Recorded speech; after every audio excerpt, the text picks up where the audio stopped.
Hello, everybody. Welcome to episode 2. Rick, we made it. We made it to episode 2 of the Rick Mast Show. That is Rick Mast. I'm Charlie Marlowe. Rick, how you doing, buddy? Man, I'm doing good. I'm doing good. Really excited about all the hits and views and everything we had for the first week. I'm like, man, it goes back to when my saying, Charlie, back in the day, if all the NASCAR fans knew us drivers the way I know us, it wouldn't be that big a deal, believe me. But maybe that was the sweetness or the goodness of it. I don't know, the humbleness of it. Yeah, it was awesome. Episode 1, we're going to keep on rolling, do this thing almost every week. Every once in a while, we have to take a vacation, but most weeks we're going to do this thing. So let's start off just with Dover.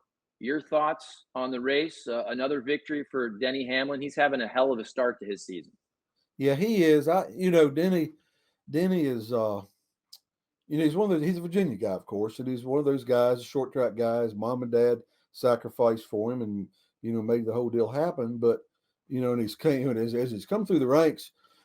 Excuse me. Of course, he hasn't won a championship that all these tractors love to point out. But he's taken this role on as our villain. I mean, I don't know.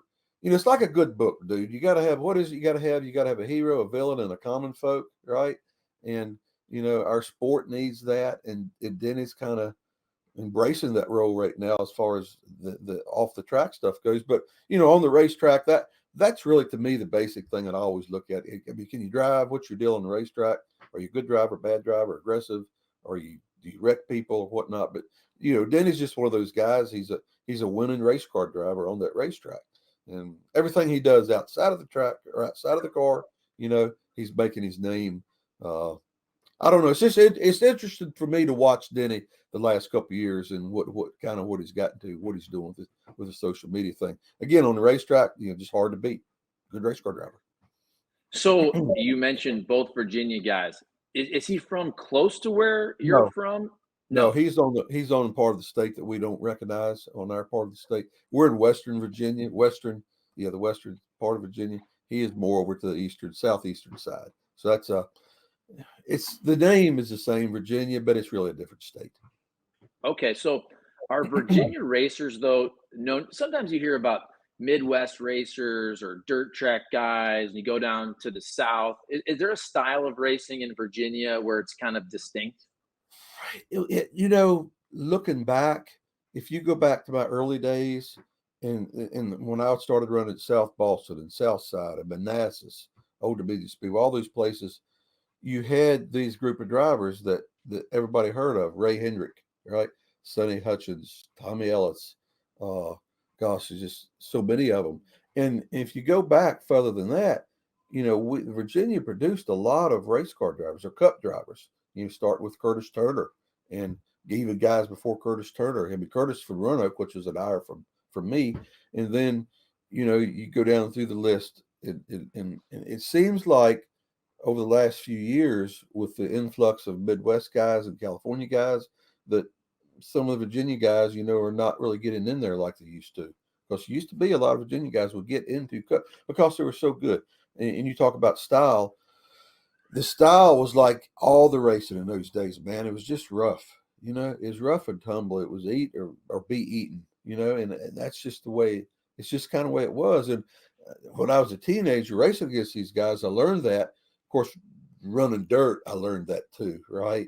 And then you go to asphalt, you race against the Ray Hendricks and the Sonny Hutchins and all those guys, and you learn, this is not playtime. When they drop the green flag, it's not playtime, you know.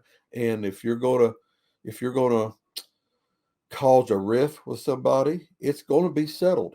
The riff is not going to carry on but so long, because in those days, those guys, I mean, it would get physical. Let's say it the way it is. It would get physical. And you see guys' eyes black, right? You see cars tore up. I mean, it really truly, it taught me how to be mature in the sport. I mean, you taught me how to, well, if you're going to get into a riff with somebody, that what the end result's going to be, right? And the end result's going to be somebody, most of the time in those days, would be hurt, upset. Okay, hurt, upset, because either your car was tore up or you were having to face that driver and 2 or 3 of his crew guys after the race. And it wasn't a shouting match. You know, you just didn't shout. It really got into fights. So what would happen, like with me being so young, exposed to this, I learned through the years. It's like Kenny Schrader told me one time. Somebody wanted to fight him after the race. Said, "Man, listen, it'd be so much easier for us to just sit down and drink a beer and talk about it than get in a fight." You know, and you learn that over time, right? You learn to do that. So by the time I got into into Busch Grand National. That stuff carried over into Busch Grand National, even though we cleaned it up. NASCAR wanted a cleaner image than what we had in the late model sportsman. And that was one of the reasons Busch Grand National was formed, just to clean up all these Saturday night racetracks. I mean, in those days you had pockets. You, like in Virginia, you had the Richmond, Langley Field, Southside bunch, right? And all those guys. You had the Hickory group and all those guys. You had the guys at Caraway, that group. You had the Asheville, North Carolina group. You had the Maryland, the Beltsville, Maryland group. You had the Birmingham, Alabama group, right? And I can name you drivers from all these different groups. And we would all run these Saturday night racetracks, right? And then they had a thing called the Late Model Sportsman Championship. And it was really a kind of a weird deal because like Butch Lindley, Bob Presley, all those guys, they would chase the points. They would go to Southside run on Friday night. It would be a late model sportsman championship race. And then maybe the next night they'd have to be in Birmingham, Alabama, running a late model sportsman championship. So those guys did that. Jack did it. It was usually 5 or 6 of those guys that would do that. They'd race on a Saturday night and go or drive all day and all night to get to the next race and maybe get in somebody else's car and run that race chasing those championship points.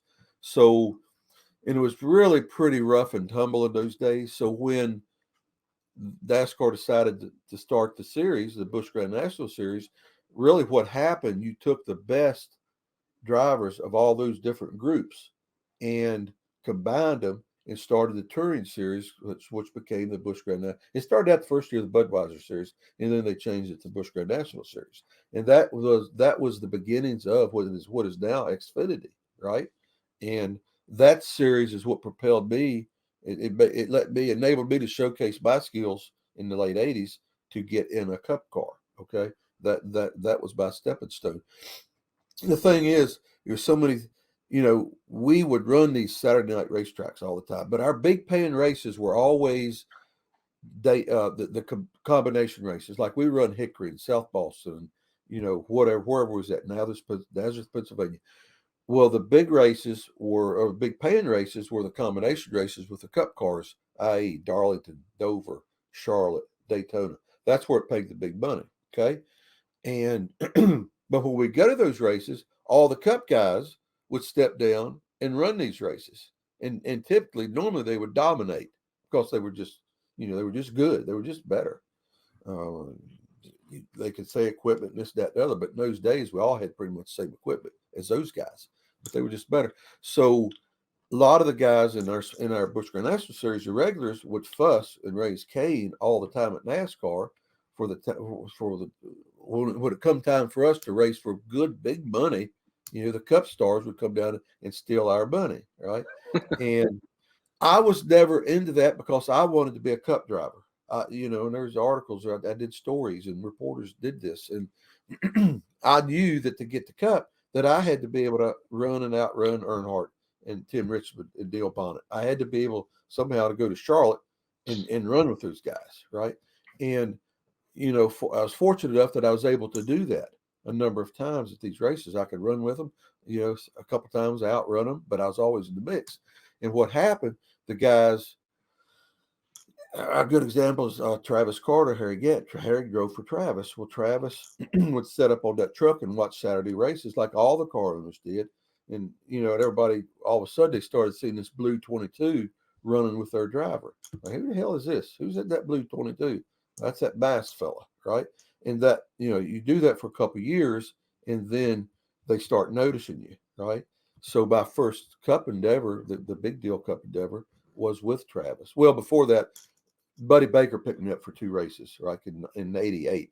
And he just simply picked me up because he was watching me in that blue 22, okay, on Saturday, running with the guys that he was running with on Sunday. Because I'll never forget when Buddy called me to drive his buddy had gotten a head injury and needed to fill in for 2 races.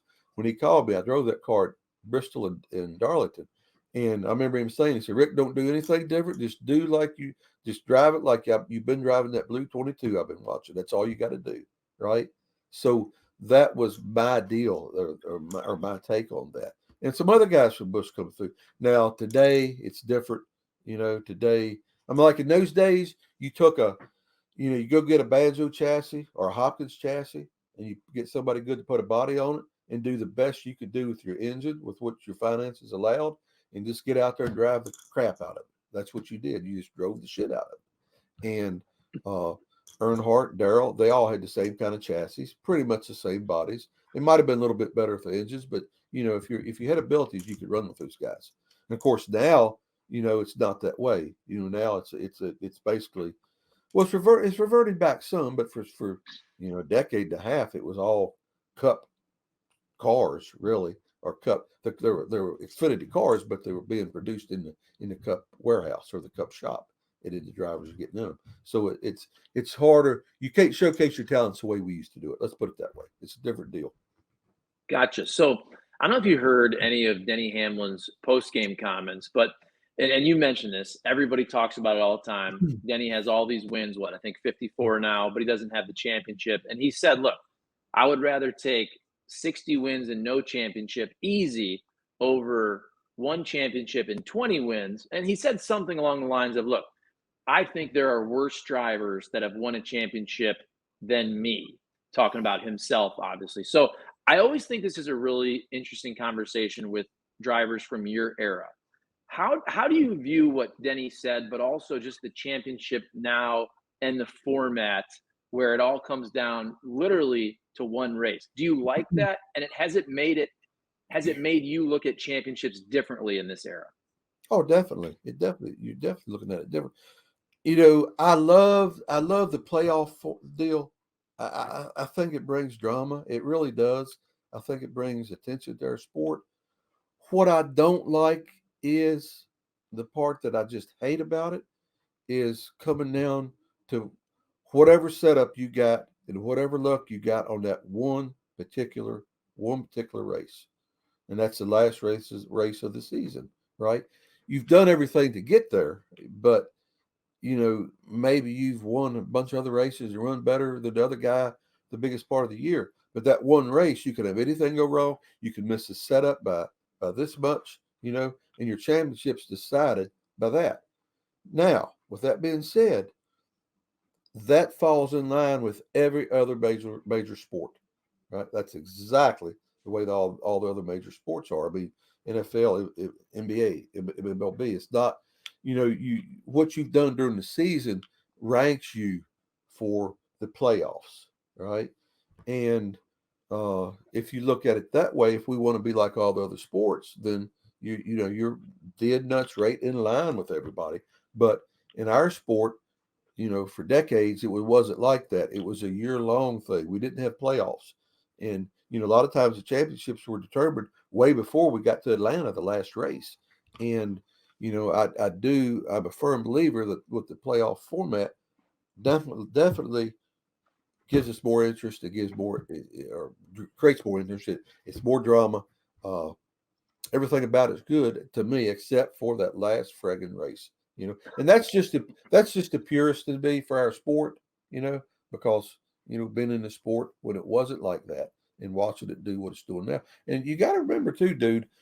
I mean, we're trying to go after fans, or we're trying to go after younger fans, and truth be told, and I can't tell you what all is being said and discussed in the hierarchy in Daytona Beach or Charlotte of NASCAR, but to go after these fans, how do we do that? You've got the 5-minute fans now that used not to be. I mean, listen, dude, when racing was exploding and all through the 90s, you had 25-inch wide television screens, and to go to the race or whatever was a big deal. To go to a ball game was a big deal.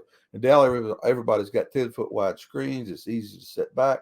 Everybody's attention span's not what it used to be. So what do we have to do? And there are people a lot smarter than me, I think, working on this stuff with the hierarchy of NASCAR. And I think the playoff thing just feeds into what they're trying to accomplish. But again, always remember this, Charlie. Always remember the thing about our sport that keeps it pure is when you strap into that race car from the first time Edsel Ford got in his car in 1910, right? Through Fireball Roberts, through Dale Earnhardt, now through Denny Hamlin. When you strap in that car and they drop the green flag, that part remains pure. You cannot change that. That part remains pure. You're doing your best to go fast as you can possibly go every week, every lap, and beat the guy in front of you. So that's the part to me that I relish, and I know that I always keep our sport relevant. And to me, some of these arguments. So Kenny and I, we were talking yesterday, and I just looked this up. I was surprised at how close Rusty Wallace and Denny Hamlin's career stats are. Obviously, Rusty has the championship, Denny doesn't. But I'll just read them for you real quick. So Denny, 658 races. He's got 54 wins, 343 top tens, 41 poles. Rusty, 706 races. So 48 more races, but 55 wins, 349 top tens, 36 poles. So if you look at wins, top tens, poles, they're almost the same. Obviously, Rusty has the championship. I hope Denny wins it this year. I'm rooting for Denny. But I do think this is fun kind of barroom talk. It's hard to compare eras, any sport. I can say, oh, Babe Ruth versus whoever, Albert Pujols, Aaron Judge. So for you, how would you compare right there, your era? How would you compare a Rusty Wallace versus a Denny Hamlin when you look at those stats, but you also know both drivers? Well, I think the style, I go back a little bit again to what I said before. Denny started out, or was from Virginia, racing these short tracks, and where he learned his craft and his trade, real similar to Rusty, starting out with ASA, the short tracks, where so many of the guys did that. And as we go along now, we're getting away from that a little bit, the guys. But Denny's trade was learned the exact same way Rusty's was, different parts of the country, but still very good race car drivers, or that Rusty had to compete against. So that part, it kind of, I don't know, it's kind of hard to describe, Charlie. It's like it's your experiences, it's your experience of driving, where you're at, where you started young in your career, the type of drivers you're racing against, the style of driving that you crafted, and it's really not surprising. In a way, it's not surprising their stats are so equal because they were taught in their experience level when they came up through was kind of real similar. So they learned to kind of race the same. Rusty was always in good equipment Cup. Denny's been in good equipment with Cup. I mean, really, what you're looking at in Cup with those two guys is their talent level. Even though their experience level coming up is the same, their teams are both very good race teams, and their talent levels pretty close, right? I mean, that's really the way you got to look at that. And some of the guys coming along now don't, they're not going through that early experience of this is how I learned how to, this is how I'm racing. This is how I learned how to race. Do I race this guy? Do I fight him? You know what I mean? How do I do this? Do I wreck cars? Now the guy, it seems like a lot of the guys nowadays are learning their basic craft on the big stage, right? And that what that does though, that opens them up for bonehead moves. It opens them up for criticisms, right? It opens them up for coming across as immature. There's a lot of things that go on when you're young that you go through that these guys are going through in front of millions of people. And to me, it's not fair to those guys, right? On one hand, but the other hand, I'm looking at the guy who's 21 years old. He's making millions. And I look, when I was 21-year-old, I was basically 8 or 9 years away from anybody even talking to me about the possibility of getting in a Cup car because I was too young. So you had to spend the next 10 years learning your trade and mastering your craft and learning what it meant to pick a fight with somebody or pay back, or learning how to deal with the media, learning this reporter you can trust, that reporter you can't trust, right? Went through all that. So the time you got the Cup, you were set. These guys now, they're learning it in front of everybody. and it creates issues, creates problems. I got off on a tangent, but anyhow, that's the way I see it. I love it. All right. Another big topic was whatever you want to call it, aero blocking, dirty air, mirror driving. And then the last few days, there's been this discussion on social media about what really are those things and are they different? Now, Chris Gabehart, who is Denny Hamlin's crew chief, was basically talking about this is because of this car. He said, dirty air has always been around back in the day, but drivers maybe from your era had to focus on different things.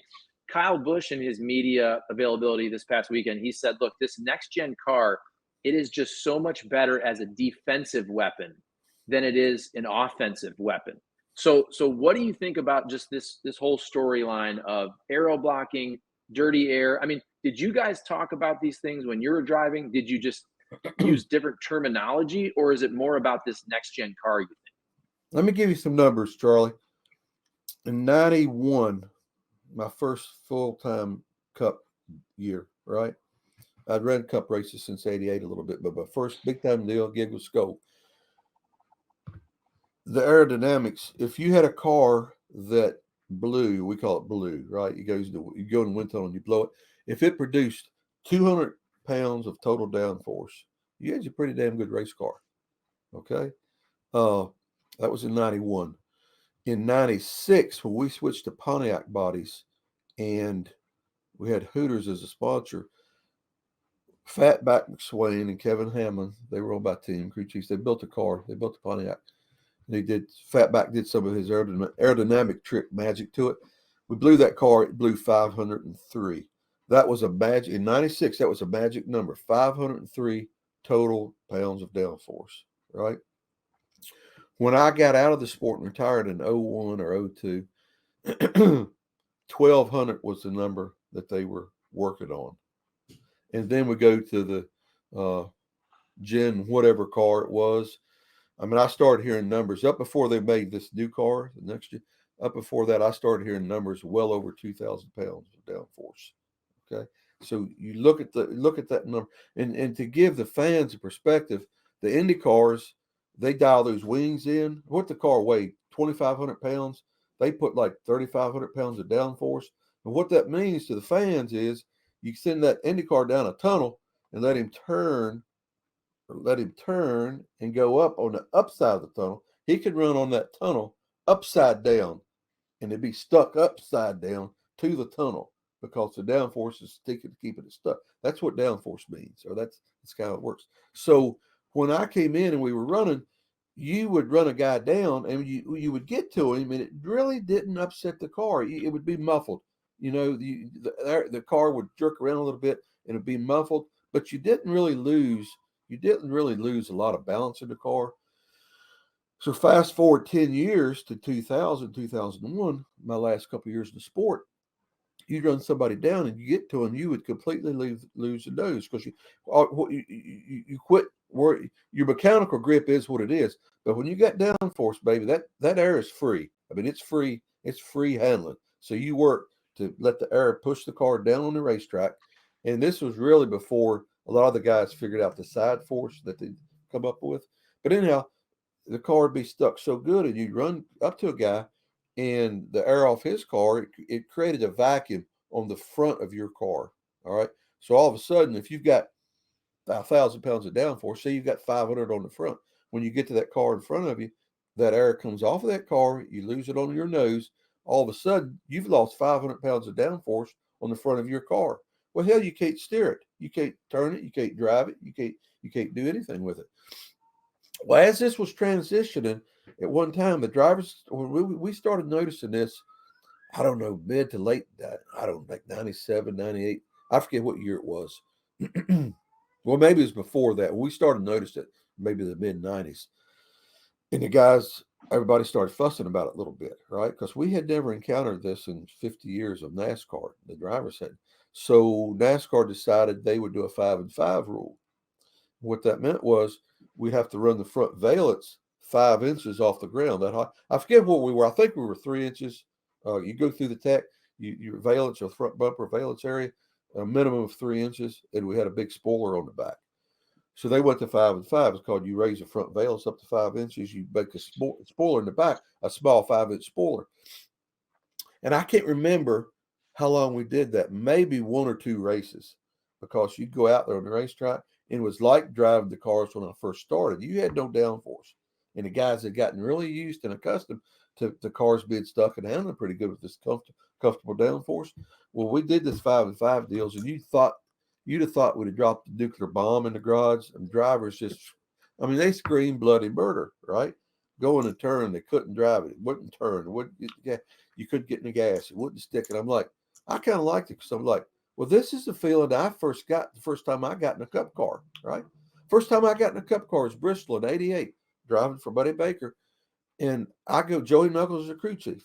And I go out there and I get in the gas. And I'm used to the Busch Gray Nashville engine. And I get wide open in Buddy's car, and it's a V8, a lot more horsepower. And it sets me back in the seat. And I'm like, oh, this reminds me of the big block modifieds that I used to race on dirt. Anyhow, I go down the straightaway with all this horsepower. I go in the turn and turn the steering wheel, and it doesn't do anything. I go through the turn, and the steering wheel is just, I mean, like the front tires aren't gripping. Then when I get in the gas, right, I got to turn the steering wheel back, because it wants to break the rear end loose. And I feathered the gas, and I'm doing all this. I run probably 7 or 8 laps like this, right? I come down pit road and I stop. Joey Knuckles takes the window net down. He says, "What do you think, Bub?" That's what he called me, Bub. "What do you think, Bub?" I said, "Joey, I don't know. And if that's the first time I've ever been in a cup car. I don't know anything about these things." I said, "But I'm gonna be honest with you, dude. This is the worst handling damn thing I've ever driven in." He said, "Really?" I said, "Yeah." He said, "What's it do?" I said, "Well, you go to turn the wheel. It don't do anything. It won't turn." I said, "When you get the gas, it won't hook up, right? You spin the tires and all this crap. You got to fight it." He said, "What would you do to fix it?" I said, "Dude, I don't even know where to start. This thing is so screwed up. I don't know where to start." And he pulled out a piece of paper. He says, "Look at this." I said, "What's that?" He says, "You're the 4th fastest car." I said, "What?" He said, "You're the 4th fastest car. Look at all these times." I was like, "Well, hell, all right. I guess this is the way you got to drive these cars, right?" He said, "Welcome to big time cup racing, Rick." I said, all right. So anyhow, my point being, when they did that 5 and 5 rule, which would have been 10 years later after that, everybody screamed bloody murder, and they took it away. They went back to where we were. And we've been on this lose the nose ever since. I mean, I wish we'd have stayed with the 5 and 5 a while, just to see if you got the drivers settled down, and quit bitching, if we could have made it work. But what they're doing now, I mean, the new car, and what they're saying, and the conversations I've had, it evidently it throws out such, how can I say this, an air vacuum or air turbulence. It must be a combination that it truly, truly, truly just kills the car behind it. And evidently it's not just the nose. It must be both. It must just totally mess up the total on the car, probably the side force too. And to use the aerodynamics as a defensive tool, that's just another thing in your arsenal. I mean, that right now, that's what they've got, and that's the way it is. So you can bitch about it all you want to, but they're going to drop the green flag Sunday, right?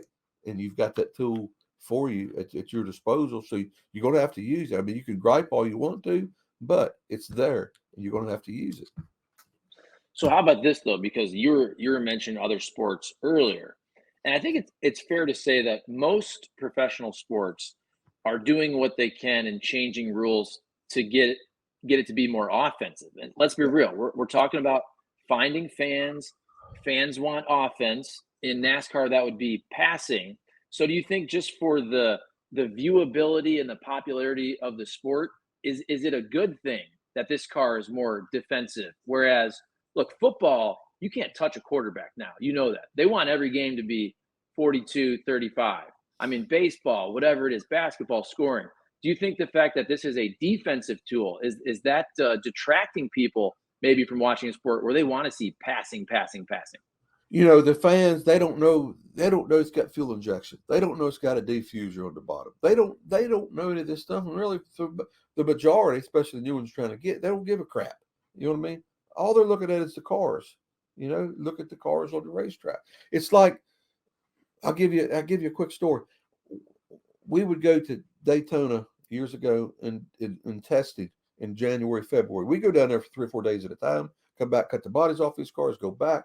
Inevitably, it seemed like every year you go down there, somebody had an advantage, whether it be a team or a manufacturer. And by the third day, you come in as a driver, you come in and the guys were cutting spoilers or adding to the spoiler. I'm like, what's going on? Got a call from the top. What that meant was Bill France had sat there for 2 days and watched this particular manufacturer dominate, right? And he called down there, we got to slow these cars down, right? So we were down there one year, and I think it was with the Taurus. I'm not sure, but anyhow, our group was quick. I mean, it must have been the Ford Taurus maybe, but we were heads above everybody. I come in the third day, they're adding spoiler to my race car. So what are you doing? Got the call from the top. Later on that day, Bill walks by, right? Bill Jr., France. And I hollered and say, hey, Bill, come here. And I went over to him. I said, why is it every time we come down here to your racetrack, you're always messing with us, adding these spoilers and stuff? And I'll never forget, Bill, he took and put his arm around my shoulder, and he pointed up at the racetrack and the grandstands. He said, Rick, as long as I keep you guys side by side, he did all the rest of this stuff takes care of itself. Everything takes care of itself. As long as I keep you side by side. And that always stuck with me, right? It always stuck with me. And that is what NASCAR is trying to do, along with other things, the cost and all that, making it a modern car. The ultimate goal is to keep these cars side by side. That was Bill Franklin. It was right out of his mouth to me, right? I mean, he told me the way he looked at our sport. I don't care about all this other crap. I just want these cars side by side. Everything else takes care of itself. That means the fans come, TV numbers are big, media covers, everybody's happy, fans are happy. That is the basic thing that they try to do, right? And right now, this car is not letting them do that. It's a mile and a half. It's good. The short tracks, they're having trouble. On the speedways, evidently, we're half throttle and saving gas. So, I heard Elton Sawyer the other day talking about it. They're looking, they're working with the tires, right? They're going to I think they're going to Wilkesboro now. Goodyear is with the tire shaking down the tire, trying a bunch of different stuff. And that all comes from the Bristol race when we had the rain tire and the tires were wearing out in 35 laps. And it made it it was cool as hell to watch that race. It was very interesting to watch it. Now the crew chiefs hated it, but man, it made for interesting TV. Let's say that. So that, all the stuff, it comes down to what do we do to have these cars close on the racetrack and being able to pass and side by side. And with the technology that's out there, Charlie, and the smarts that everybody has, the experience, very, very, very hard to get that attained. But that's what they're working towards. And I feel like at some point we'll finally get something that works. And you mentioned earlier Pontiac. When I first really got into NASCAR was 06, 07. I had a TV job that was basically Michigan International Speedway was in our market. They had 2 cup races at the time. So Dodge was in at the time. You're hearing maybe Honda could come into the fold in the next several years. But now you have 3 manufacturers, obviously, with Toyota, Chevy, Ford. Right now, Ford, as you know, Ford doesn't have a win through 11 races. They have one guy, Ryan Blaney, in the top 10. He's 7th. Now, they seem to figure it out the last couple of years. They swept last year, and then Logano won the year before, obviously Blaney last year. So I guess my big picture question is, what do you think is happening with Ford? But also, do you think NASCAR benefits more if there are more manufacturers, like in the day you're talking about Pontiac or Dodge, and there isn't just 3? What do you think? Yeah, definitely. When I came in, I was with Oldsmobile. I mean, General Motors had Oldsmobile, they had Pontiac, they had Chevrolet. So there's 3 within General Motors. And each division was like being like I was with Oldsmobile. Well, I might as well have been with Ford as far as the way they felt about outrunning their General Motors counterparts, Pontiac and Chevrolet. It was really that way, And even when I was with Pontiac, Oldsmobile was gone at that time, but the Pontiac thing was all about outrunning Fords, but it's all about outrunning Chevrolets. It was weird. It was the same umbrella, but these guys were like fierce competitors with one another, right? And I will say this. The manufacturers take this thing very, very, very seriously. Being involved with And I was with Ford, I was with General Motors, Oldsmobile, even with Buick, right? And Chevrolet. And these guys, it's not playtime with these guys. They take it very, very seriously. And I mean, that's why you go to Michigan. So much emphasis was put on Michigan in my day because you're right there at Detroit, right? And for some reason, Ford's always won. It seemed like they always dominated up there. And that was always a sore point with the General Motors deal. And I'm sure with Chrysler also. But it's anything in racing, you're going to have ebb and flows. You're going to have high points, low points. You go through the good stuff, the bad stuff. The deal with Ford right now, they're just not running as good as they need to be. I mean, you might as well face facts. Why that is, if I could answer that, then I could make a call right now and Ford would give me $10 million because I could answer it, tell them why they're not running good. It's not that easy. Our sport has gotten so infinite with the setups and everything they do. It's just, or finite rather. It's just so, we're we're talking. We use a tape measure and measure the height of the car within an eighth or a 16th of an inch or eighth of an inch with a tape measure, right? Now they got dial calibers measuring them within 30 thousandths, 20 thousandths of an inch with ride heights. And you get off 30 thousandths, you take a lead lap car and it's a lap down car, right? It's really it's got so friggin' technical and weird, that they with the new car they took all the tools away, they took all the pieces, right? I mean, all these race teams making all these widgets and gadgets and put on these cars and spending millions of dollars in trying to make the next best thing. Well, they cut all that out, right? So now you got to buy these parts put on there. So now what do? You take this part that you can't fool with anymore. That's what everybody runs. Well, how could I make this better? Well, you can't make it better, but there's an adjustment, right? You make a little adjustment that used to be a quarter of an inch adjustment. Now you're making a 20 thousandths of an inch adjustment. And if you get off on something, I mean, we've seen it, you've seen it with everybody. Chase got hurt last year, right? But when he came back, he was, he didn't run good all year. Well, people were talking about Chase is not back and his leg is not healed and on and on and on. No, that's bullcrap, Chase. If you notice right before that team wasn't running that well, then he got hurt and never got it back. And he spent all of last year trying to figure that out. And this year, if you listen to his comments, you hear what's going on. You hear about the small increments they're making to making this car better and making it feel the way he needs it to feel. And that stuff, it doesn't happen by chance anymore, Charlie. I mean, this stuff is engineered to, good gosh, it would drive me nuts. It would drive me nuts as a driver right now, trying to be there because I was always so involved with my chassis. That's the way I taught myself, and everything about my cars I knew about cars inside and out. I could build anything on that car. Heck, I could build the motors. I used to do it, and everything about the chassis and the geometry, and some of the aerial stuff I wasn't as good at or didn't know about. But today's deal would drive me crazy trying to be a driver and being on top of my chassis.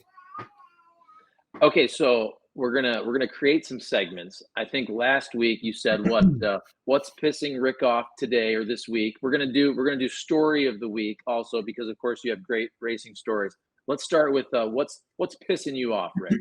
Well, we'll go back to last week and that our racing. We have raced since when did this sport start? In the 40s? Whenever it was, the Streamline Diner in Daytona. Which they remodeled that thing, by the way. If you're ever down there, you need to stop and look at Streamline Diner. They spent a few million and redesigned that thing. But anyhow, we always went to Daytona and we raced. We went to Darlington and we raced. You turn on the television and man, they're racing. Earnhardt and Gordon are racing. They wrecked each other in the last lap of that race. That's what I was raised on. That's all I've ever heard. And all of a sudden, it's not racing anymore. It's a friggin' product. It's a friggin' product, Charlie. Okay? I get it. I totally get it. I understand the marketing side. I know where they're coming from. I know what they're saying. But to me, it's racing. It's not a product that we talk about. The product is racing. All right? Or racing is the product. However you want to look at it. I get it goes back to maybe when we go to Indy the first time and all the hype and the big deal going on in Indy. And I get up there that week and I open up the Indy Star and I'm reading the articles and I'm reading our drivers' quotes. And I'm like, who are these guys? They're giving quotes. It's like wine and cheese quotes. It's like, dude, I know you very well. Don't, what are you doing? What are you talking about? You're not being yourself, right? Well, that pissed me off that time. And I got a whole long story about that. When Indy comes up, we'll talk about Indy and all that stuff. Remind me to talk about that. But the product is the racing, and racing is what sold our sport. And do you follow what I'm saying, Charlie? Let's interact on this a little bit. 100%. Also, a word, I don't know if you like this word or not, but I've heard this recently. This gets back, and I said this last week about people created this thing, skill set, when you can just say skills. I watch every NASCAR media availability on Saturdays and Sundays, and a term I'm really starting to hear is racecraft. Racecraft. Yeah. Is that a word you guys used in your era? No. Now, in our era, he's a wheel man or he's not.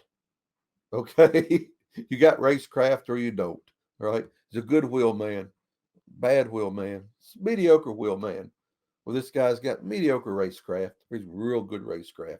And the other one, and the other word, it doesn't bother me as much, but it still bothers me, is pace, right? It's not speed, it's pace. And I think Junior's one. Junior, I think, is the one who's kind of coined that deal. He loves to use that phrase pace. And but dude, it's yeah. To marketing 101 guys up in Manhattan on the third floor, yeah, it's a product we're producing, but it's not. It's racing. It's racing. Label it as racing. Keep, some of the things we do, like our playoffs, right? We're trying to mirror other sports, right? And I get that and I understand what they're doing, but man, to say racing's a product, no, I don't like it. I do not like it. All right. How about Rick's story of the week? I know you have a ton. What do you got for us today? We raced Dover this past week, and I got to thinking about my good friend Davey Allison, right? We were at Dover one time. This is sometime in the 80s, and the Busch Grand National cars had to park up on the dog track, which is a sandy old dirty place. You're laid around in the sand, right, working on these cars. They didn't have the separate garage like they do now in turn 4. So anyhow, we run the race that Saturday, and I forget how we did, but anyhow, I'm up there and I get my car loaded and all that, and I go down through there. I was getting ready to leave, and I see Davey been in a wreck, and his car was tore all to pieces. And Davey had his car there at the trailer, and it was so tore up he couldn't get the thing loaded, and he was under the car. They had it jacked up. He was under there and had it torched. So I just stopped, got out, and I got under there with him, right? And we started cutting and beating, and finally got his old bucket of bolts loaded up, right? So that was really my first time of interacted with Davey, right? So over time, we kind of became pretty good buddies. We go to New Hampshire, whatever year it was, and he and I are walking out of the garage area together, going down pit road for driving. No, we've already done it. We're going to get in our race cars, and we're walking along, and they start playing music, and he stops and he grabs me. Stop, dummy! What? National anthem. I said, that's Canadian national anthem. He said, don't matter. Stop. You respect it. I said, all right. So we stood there. Then they did national anthem, went on, and got to my car. We shook hands. Good luck, Rick. All right, David. Good luck, buddy. See you next week. All right. I get in my car. All right. Get the window net up.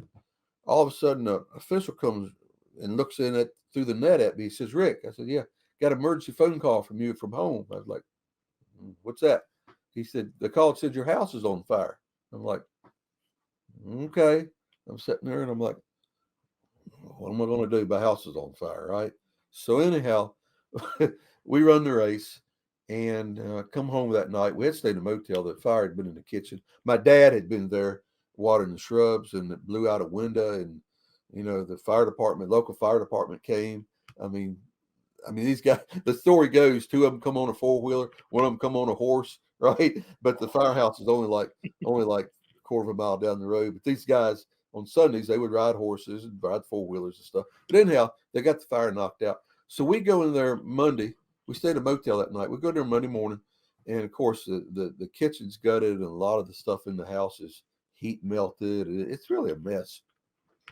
And sometime I get a phone call, and they tell me Davey had wrecked his helicopter in Talladega, and didn't know anything more about it. So I spent that evening and that night trying to get more information. And I finally got through to somebody that evening, and they said, we're not sure, but they're being real quiet, but we don't think it's good. So the next morning, we go into the house, and the fire marshal's there, the insurance adjuster's there, and we're walking through, and basically everything in the house has to be replaced or be rebuilt. And the insurance adjuster and me start talking about like the value of the TV, right? Or the value of electronics. And really we start getting antagonistic with each other because he's trying to beat me down and I'm starting to get pissed off. And this is before, come to find out, I had a replacement cost on my insurance. So everybody out there, if you've got a home mortgage or insurance, make sure you've got replacement costs. It doesn't cost, I think it was like $35 a year, and you don't have to argue if you lose your stuff. If you got $1,000 TV, when you buy it, they replace it with a $1,500 TV if it's the same like kind, right? So that's for you fans to know this. Just do it. If you don't check it. So anyhow, we're kind of starting to get argumentative, and the fire marshal's trying to figure out what started the fire, and all this is going on. I'm mad anyhow. I get a phone call. Hey, Rick, yeah, we lost Davey. What? We lost Davey this morning. I'm like, okay. I hang the phone up. I stand there, for a little bit. I look around at that agent and that fire marshal, and Sharon, my wife's with me. I said, let me tell you guys something. I said, I don't have a problem in the world. Y'all do whatever y'all want to do. Just let me know when you're finished. I said, come on, Sharon. And I walked out the door, right? And never once thought about the value of that television or the hardship that my burnt house is putting me and my family through. It just, it never occurred to me again to have a problem. But that was a sad, sad day for me, But he was such a good guy, man. Just a good guy, and a talent taken from our sport that would have done so much, And I mean, we can name these names. You can name Kawicki, Robin Rose, some of these, all of these guys. But when we lost a lot of friends during that time area, and we'll talk about that as this podcast goes forward. But that was I don't know. Dover made me think of that with Davey the first time I met with him. We just raced over. So that was kind of my deal with him. Yeah, and I don't know a ton about Davey, but just looking at his stats, I mean, 19 wins in 191 cup races. So he's winning 10% of the time, 92 top 10s. He's essentially a top 10 in half his races. And he finished third in 91 and 92. Was this a guy that, if he didn't tragically pass, was this a guy who was going to win championships, you think? And I mean, that would have been another guy right there with Earnhardt and Gordon and Rusty in that mid 90s era. He would have been the next one. He would have been big, because I mean, I knew Davey, I knew his mindset, I knew his skill set. He had the right mindset, the toughness, and it come from the racing he did in ARCA and up there on the Dover, underneath the car with a torch, beat the damn thing back together, trying to get it loaded up on the trailer. It's a mindset as a racer you have, right? And if you have that mindset, and then you have God-given talent, right? You're going to be good. And Davey was one of those guys. He was just, I knew him, I knew his mindset, and I knew how good he was. And as long as he stayed in good equipment, he was going to be a champion. He's going to be a multiple winner. He'd be one of the guys we referenced. So we have Kansas coming up, and I think this also shows people, how new this track is, because you're telling me before we started this that you didn't really run at Kansas, right? It came along at the end of your career. Right. Yeah. I remember going out there, and what I remember about that track was the track itself and the parking area. When we flew in, you got the track, Then outside of the track, you got these circles that keep getting bigger and bigger and bigger and bigger. and it's parking. The way they did the parking at this track always intrigued me. That's really the only thing that intrigued me. But and there was a Cabela's right there at it too. That was a big deal. But it was good for our sport because it was in a market that we weren't in. I mean, and it's still good for our sport because it catches. Gosh, it catches so many of our Midwest people that hadn't up to that point been able to go to a race in a day trip without having to spend $1,000 in motels and stuff. So it was one of those that we went to. When we went to it, it made sense to me. Some of the tracks we went to over the years, and they talk about going into that market. In my mind, it just didn't really make a lot of sense. Totally, I understood where they're coming from, but I guess I disagreed a little bit. But the Kansas, like which ones? Chicago. Okay. Forcing on Ontario Fontana on us. Okay, forcing those instead of letting that thing. I don't know. You're trying to get those marks, but it just for some reason it just didn't make sense to me. Midwest made sense to me for our fan base. I think what we're trying to do, you're trying to force people into being fans instead of letting it happen organically. Okay. All right. These fans are crying for it. We've got to build a racetrack here.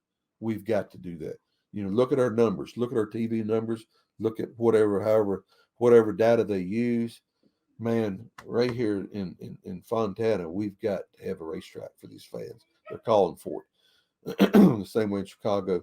I don't think that was the case. I think we'll build the track and then the people become interested, right? The Kansas deal to me was the fans are already interested. We got to have a track there, right?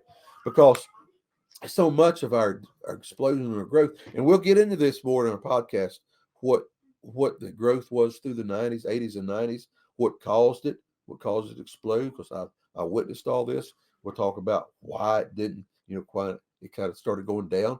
We'll get into all that stuff, but the explosion that happened to our sport was all organically. It wasn't forced. It just happened, and we'll dive into those reasons at some point. But to me, Kansas just made sense. We got fans. We got to give them a race. Okay, so I saw the other day you went to a Braves game. Obviously, you got the Braves hat on. Your son works for the Braves. I'm curious though, for you now, whether it's watching sports and going to the event or on TV. I mean, are you watching NFL, MLB? Are you a guy? Are you into some of these Netflix documentaries? Like my wife is obsessed with watching these murder mystery documentaries. It's all she wants to watch now. So, what about you?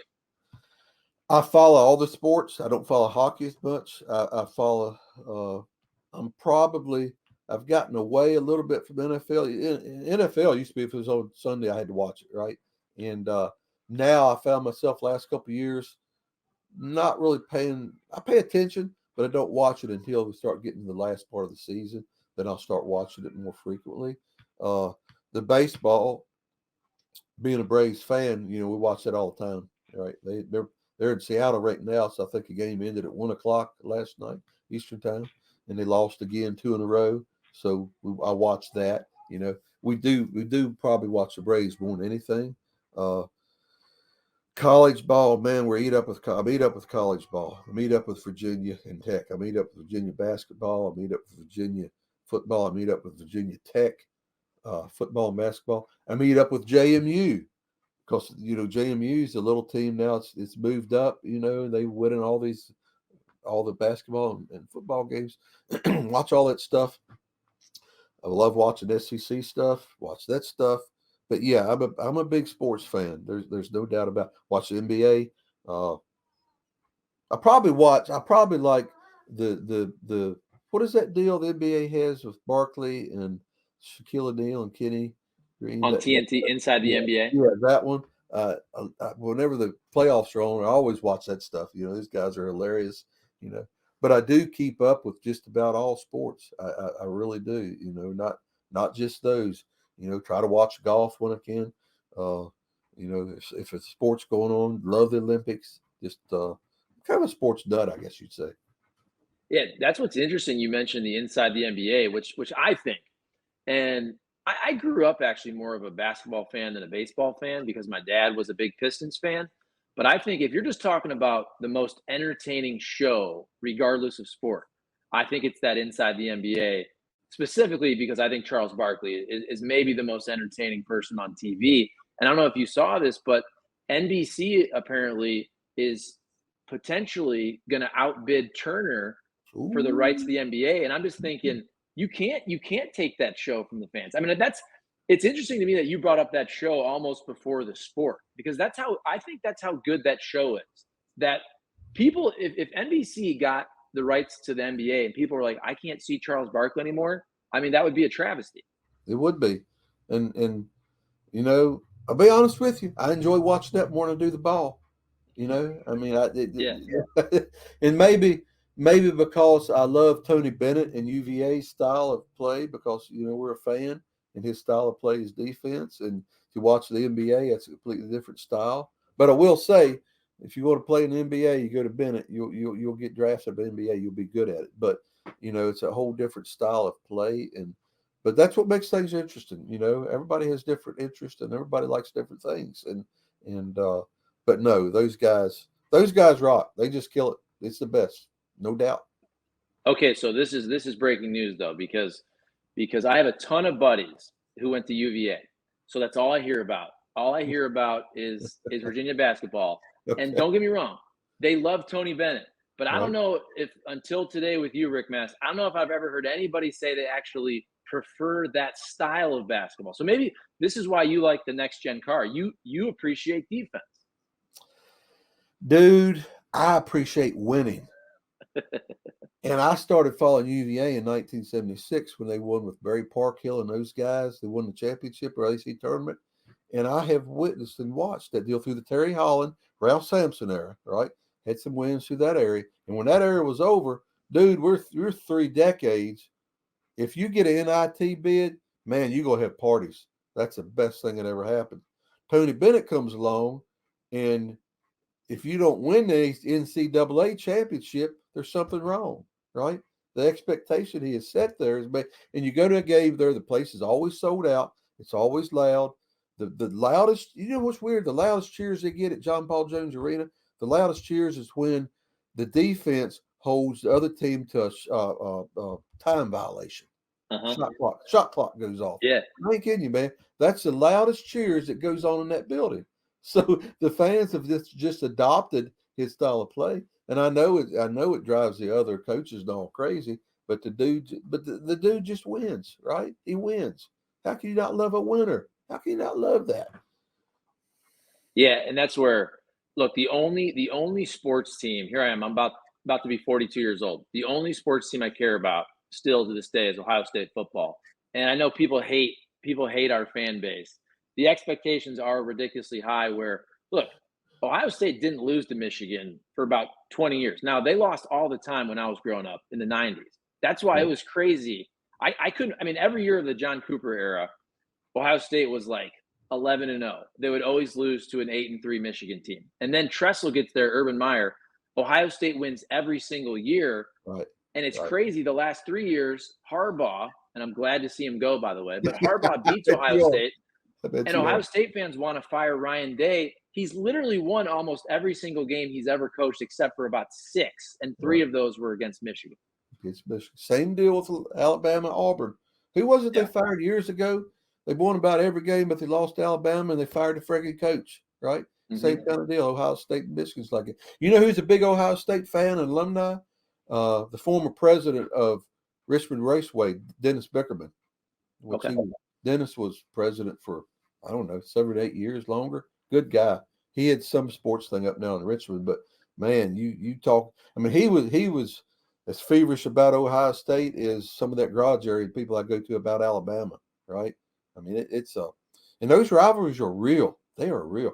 We have it here in Virginia with Virginia Tech, but it's nothing like Ohio State, Michigan, or Alabama, Auburn. I can tell you that. It's just because those guys, man. I mean, they get after it. They get after it. Yeah, it's funny because I'll talk to people here in St. Louis and they'll make fun of me sometimes for a variety of reasons, but they'll Like, well, how can you be an Ohio State fan? You didn't go to Ohio State. Now, my whole family went to Ohio State. I just chose to go to a different college, but I'm like, you don't get it. In St. Louis, you root for the Cardinals and the Blues, and in Kansas City, they root for the Chiefs and the Royals. And Mizzou, Mizzou is secondary to the pro teams. And I'm saying Ohio, the state of Ohio is like the SEC. That's what I've always said.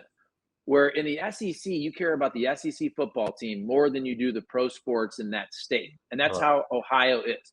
If you asked, what's your favorite team? And if you included college and pro, it would be Ohio State football first before you got to Cleveland Browns, Cincinnati Bengals, et cetera, et cetera. Right. Exactly. And, there was a point in time where it was sort of like that here in our state with UVA. Well, definitely when we had the Michael Vick era with Virginia Tech, and because when Mike when he came to Tech, man, it put Tech on the map. I mean, Beamer had been there for a number of years, right? And Beamer's such a good guy, a good coach. He suffered through losses first few years, and he got to winning. And then when he was starting to get a lot of those guys from the 7-7. We call it 7-5-7. That's Eastern, the Norfolk, Virginia Beach area of our state, where so many good athletes come from. He started recruiting and getting all those guys, and he sealed it up with Michael Vick. And when he did that, they played for the championship that year with Florida State. Should have won that game, man. They had to beat the whole game and end up losing.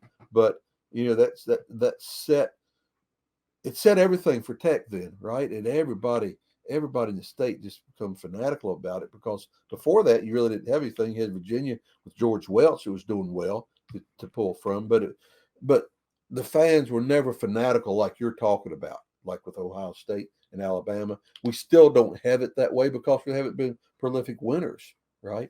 And I tell people all the time, man, the deal with athletics, you have the professors fussing about, coaches making more than them. I said, well, yeah, but look at numbers at Virginia Tech. Look at their missions. Look at the missions acceptance rate. Prior Vic, post Vic. Go back 1 year, 10 years, or now 2 decades, and look at the numbers, right? And see that it shows you what sports drive, or what it drives rather. And but we're not fortunate as you guys and you Alabama guys to be that feverishly crazy about these teams. But yeah, you get on a roll, and it's cool, man. You get on a roll. If your college team gets on a roll, and you've been to a couple of them, whether it be basketball, baseball to some degree, or any of the sports, and I don't know, it just complements to me my ultimate deal, and that's NASCAR. I love it. Let's end on that note. Perfect ending. We're over an hour, and this was fun. Episode 2, Rick. We're going to do this every week. I think we're getting on a nice roll, man. This is fun. Thank you. Well, thank you, Charlie, and all the fans out there. Remember, replacement cost. See ya. Hey, guys.